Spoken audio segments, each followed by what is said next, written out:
गांव के किनारे एक छोटा सा पुस्तकालय था जिसमें हर तरह की किताबें थीं।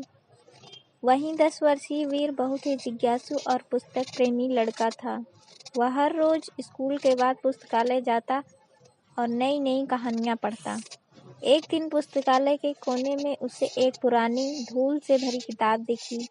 किताब के कवर पर सुनहरी रोशनी झिलमिला रही थी, लेकिन जैसे ही वीर ने उसे छुआ, किताब अपने आप खुल गई और एक तेज रोशनी फैल गई। अगले ही पल वीर एक अजीब और जादुई दुनिया में पहुंच गया। उसके सामने एक विशाल महल था जिसके द्वार पर परी खड़ी थी।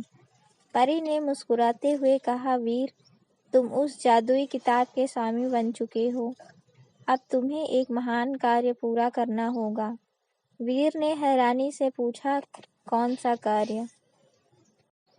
परी ने समझाया कि इस जादुई दुनिया पर एक काला जादूगर राज करता है, जिसने पूरे राज्य को पत्थर बना दिया है। केवल सच्चे दिल वाले व्यक्ति ही उसे हरा सकते हैं।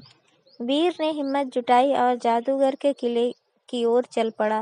रास्ते में उसे एक बोलने वाला उल्लू मिला, जिसने बताया कि जादूगर को हराने के लिए उसे सत्य का दर्पण खोजना होगा, जो जादूगर को उसकी असली बुराई दिखाकर शक्तिहीन कर सकता है।